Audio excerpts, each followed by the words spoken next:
Hello! నమస్తే అండి అందరికీ. వెల్కమ్ బ్యాక్ టు అవర్ చాకోటరీ. ఎలా ఉన్నారు మీరందరూ? హార్ట్ షేప్ కేక్ చేసేటప్పుడు మనం చేసే చిన్న చిన్న మిస్టేక్స్ వల్ల ఆ హార్ట్ షేప్ అనేది కరెక్ట్‌గా రాదు. ఈవెన్ మీరు రౌండ్ షేప్‌నే హార్ట్ షేప్‌లోకి చేసుకున్నా సరే కరెక్ట్ షేప్ అనేది మనకి రావాలనమాట. సో, ఇక్కడ నేను చేసిన కేక్‌ని ఒకసారి అబ్జర్వ్ చేయండి. ఎంత పర్ఫెక్ట్‌గా ఆ హార్ట్ షేప్ అనేది కనిపిస్తుంది డీటెయిల్‌గా. నాకు ఈ కేక్ ఆర్డర్ అయితే వచ్చిందండి. అది కూడా ఫోటో కేక్ అయితే ఇప్పుడు నేను చేస్తున్నాను. నేను ఈ కేక్‌ని ఎలా డెకరేట్ చేసుకున్నాను, మెయిన్ హార్ట్ షేప్ కేక్‌కి, రౌండ్ షేప్ కేక్‌కి ప్రైస్ వేరియేషన్ ఎలా సెట్ చేసుకోవాలో కూడా వీడియోలో చెప్తాను. సో, ఆలస్యం చేయకుండా వీడియోలోకైతే వెళ్ళిపోదామా? నేనైతే ఈ రౌండ్ షేప్ కేక్‌నే హార్ట్ షేప్‌లోకి అయితే ఇప్పుడు మారుస్తున్నాను. ఈ రౌండ్ షేప్ కేక్ ఉంది కదా! దానికి సెంటర్‌లో అంటే కరెక్ట్‌గా సెంటర్‌లో చిన్న మార్కింగ్ అనేది ఇవ్వండి. నేను సెరేటెడ్ నైఫ్‌తోనైతే ఇలాగ మార్కింగ్ లాగా ఇస్తున్నాను. ప్లస్ సింబల్ లాగా.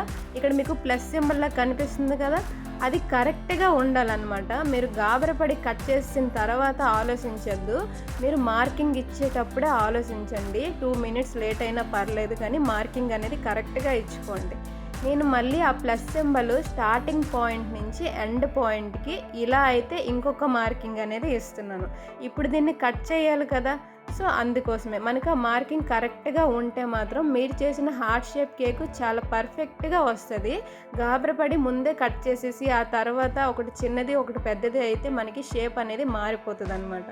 సో, ఇప్పుడు ఈ కట్ చేసిన పీసెస్‌ని అలా పక్కన పెట్టాను.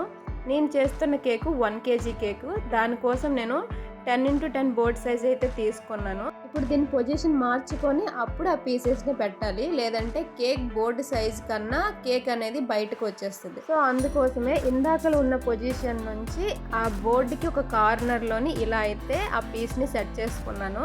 ఇప్పుడు ఇందాకలా కట్ చేసిన పీసెస్ ఉన్నాయి కదా! దాన్ని జాగ్రత్తగా తీసుకొని ఇటువైపు ఏదైతే కట్ చేయని ప్లేస్ ఉందో ఆ ప్లేస్ వైపు ఇలాగ ప్లేస్ చేస్తున్నాను 2 పీసెస్‌ని కూడాను. కేక్ ఏ ఫ్లేవర్ చేశానో మీకు చెప్పలేదు కదా!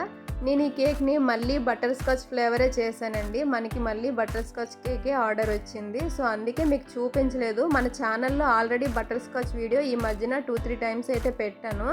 సో, ఆ వీడియో అయితే చూడండి ఒకసారి. ఈ మధ్యన ఎక్కువగా నాకు బటర్ స్కాచ్ ఆర్డర్సే వస్తున్నాయండి. ఇక్కడ అబ్జర్వ్ చేయండి. నేను చేసిన కేకు 2 లేయర్స్ మాత్రమే ఇచ్చాను.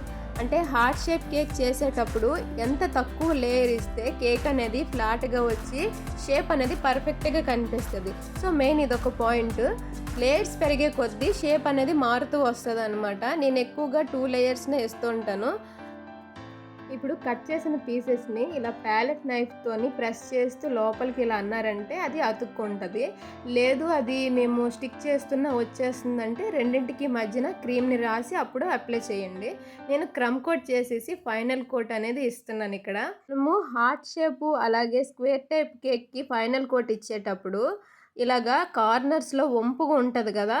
ఇలా వంపు తిరిగినట్టుగా ఈ ప్లేస్‌లోనేంటంటే కాస్త నెమ్మదిగా క్రీమ్‌ని అప్లై చేస్తూ చేయండి. మిగతా రౌండ్ కేక్స్ చేసినంత ఈజీగా ఫైనల్ కోటు ఈ కేక్స్‌కైతే చేయలేము.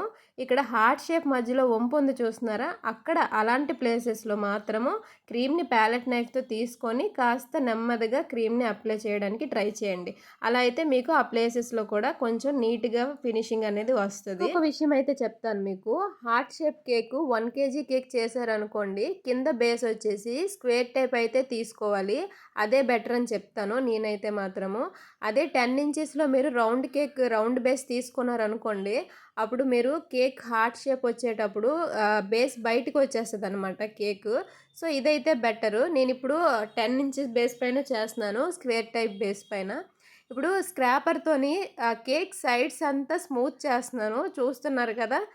సో, ఇలాగా నెమ్మదిగా స్మూత్ చేయండి. ఆ కార్నర్‌లో గూడా కొంచెం నెమ్మదిగా స్మూత్ చేసుకుంటే ఫినిషింగ్ అనేది మనకి నీట్‌గా వస్తది. ఒక 2, 3 టైమ్స్ చేసింతే అప్పుడు మనకి వస్తదనమాట. ఫస్ట్ టైమ్ గనక రాకపోతే. ఈ పైన మనకి ఎక్సెస్ క్రీమ్ వస్తుంది కదా! దాన్ని కూడా ప్యాలెట్ నైఫ్‌తోని రిమూవ్ చేసేస్తున్నాను. కేక్ ఆర్డర్ ఇచ్చేటప్పుడు ముందు రోజు నైట్ 9:40కి కాల్ చేశారు. కాల్ చేసి నెక్స్ట్ డేకి మాకు హోమ్ డెలివరీ కావాలి. అది కూడా 32 కిలోమీటర్స్ పంపించాలండి. కళింగపట్నము. మేమున్న దగ్గర నుంచి 32 కిలోమీటర్స్ అయితే పడతది. డెలివరీ పర్సన్‌కి కాల్ చేస్తే రేపటికి అవ్వదు మేడం అని చెప్పారు. సో, అదే విషయము కస్టమర్‌కి చెప్తే పోనీలెండి రేపు వచ్చి పట్టుకొనెళ్తాము ఎవరమైనా అని చెప్పారు. కాకపోతే కస్టమర్ అయితే ఇక్కడ లేరు. ఔట్ ఆఫ్ స్టేషన్‌లో ఉన్నారు. వాళ్ళ వైఫ్‌కి 10th యానివర్సరీ కేక్ అయితే ఇది. సో, దగ్గరుండి చేయించుకున్నారు. ఆ ఫోటో కేకు, ఆ హార్ట్ షేప్ కేకు అలానే కావాలి బటర్ స్కాచ్ ఫ్లేవర్ అని. నేను ఎడిబుల్ ప్రింట్ అనేది చేయించాను. మనకి ఎడిబుల్ ప్రింటింగ్ అనేది ఇలా వస్తది ఈ షీట్‌లోని. షుగర్ షీట్ అది. ఇది ఏ4 సైజ్‌లోని హాఫ్ షీట్ అయితే ఇలా వస్తది. ఇప్పుడు ఈ ఎడిబుల్ పేపర్ వెనకాతల ఈ ప్లాస్టిక్ షీట్ అనేది వస్తది. దాన్ని కొంచెం జాగ్రత్తగా రిమూవ్ చేయండి. కొన్నిసార్లు ఆ ఫోటో అనేది బ్రేక్ అవ్వడం జరుగుతది. సో, అందుకే జాగ్రత్తగా తీసి ప్లేస్ చేసుకోవాలి. నేను దీనిపైన న్యూట్రల్ జెల్‌ని యాడ్ చేస్తున్నాను. ఫోటో ఇంకా షైనింగ్‌గా కనిపించడానికి. అలాగే 2డీ నాజిల్‌తోని రెడ్ కలర్ రోజెట్స్ అనేవి వేస్తున్నాను. వాటి మధ్యన పింక్ కలర్ రోజెట్స్ అనేవి వేస్తున్నాను. నాకు కొంచెం డిసప్పాయింట్ అనిపించిందండి ఫోటో ప్రింటింగ్ చేయించిన దగ్గర. మరీ చిన్న సైజ్ చేసేశారు. కొంచెం ఇమేజ్ సైజ్ పెంచమనని చెప్పాను. చిన్న సైజ్ చేసేయడం వల్ల కొంచెం డిసప్పాయింట్ అనిపించింది. కేక్‌ని హోమ్ డెలివరీ చేపిద్దామని చాలా ట్రై చేశాను కానీ డెలివరీ పర్సన్ అవైలబుల్‌గా లేరు. అది కూడా ముందు రోజు నైట్ కాల్ చేసి చెప్పారు. మరుసటి రోజుకి కావాలని చెప్పేసి. చాలా కేక్స్ 40 కిలోమీటర్స్ వరకు హోమ్ డెలివరీ చేయించానండి. కేక్ కూడా గూగుల్‌లో సెర్చ్ చేశారనమాట. చూసాక మన అకౌంట్ చూసి దాని పైన ఉన్న నంబర్‌తో మనకి కాల్ చేసి ఆర్డర్‌ని ప్లేస్ చేసుకున్నారు. ఇక్కడ సైడ్స్‌లోని గోల్డ్ లేస్‌ని పెట్టానండి. అలాగే బాటమ్‌లోని రిబ్బన్ ఉంటది కదా! Red colour ribbon. ఆ రిబ్బన్‌నయితే యాడ్ చేస్తున్నాను. థీమ్‌ని సెలెక్ట్ చేసేటప్పుడు నేను చెప్పాననమాట. వాట్సాప్‌లో క్యాటలాగ్ ఉంటది. ఒకసారి చూడండంటే, అందులో రెడ్ వెల్వెట్ కేక్ చూసాక హార్ట్ షేప్ కావాలి. ఫోటో కేక్ ఏమైనా అవుతదా అనంటే, సరే చేస్తానని చెప్పానండి. కేక్ డెకరేషన్ చేసేటప్పుడు కొన్నిసార్లు మనం ఓన్‌గా కూడా ఆలోచించాలి. ఇలాంటి సడన్ ఆర్డర్స్ వచ్చేటప్పుడు మనకి టైం ఉండదు కాబట్టి, నేనేం చేస్తానంటే మనకిక్కడ థీమ్ ఏం చెప్పారు, butter scotch cake, photo cake, అలాగే హార్ట్ షేప్ అన్నారు. నేను బటర్ స్కాచ్ కేక్ అని చెప్పేసి క్రీమ్ కలర్ బేస్ అనేది తీసుకున్నాను. కలర్ వచ్చేసి ఫోటోని సైడ్‌కి యాడ్ చేసి హార్ట్ షేప్ కేక్‌గా చేసుకున్నాం కదా! సో, మిగతా డెకరేషన్ అంతా నా ఓన్‌గానే చేసేసాను. ఆ టైంకి అలా అయిపోయిందనమాట. సో, ఈ డిజైన్ మీకు ఎలా నచ్చిందో కింద కామెంట్స్‌లో చెప్పండి. కేక్ వెయిట్ చూసారు కదా! 122 గ్రామ్స్ ఎక్స్‌ట్రానే వచ్చింది. అయినా నో ప్రాబ్లమ్ అండి. ఇక్కడ నేను బాక్స్ ప్యాక్ కూడా చేసేస్తున్నాను. సో, ఇందాకల మాట్లాడుకున్నాం కదా! ఇలాంటి హార్ట్ షేపు, అలాగే షేప్స్‌తో కేక్స్ చేసేటప్పుడు హార్ట్ షేప్‌కి అయితే మాత్రము రూ. 100 ఎక్స్‌ట్రానే అవుతది. షేప్స్ బట్టి ఉంటది కాస్ట్ కూడాను. నేను ఈ కేక్ 1200 రూపీస్‌కి అయితే సేల్ చేశానండి. సో, కస్టమర్ స్పెషల్‌గా చేయించుకున్నారు కాబట్టి ఈ కేక్‌ని నేను బాక్స్ ప్యాక్ కూడా నీట్‌గా చేసి రెడీగా ఉంచాను.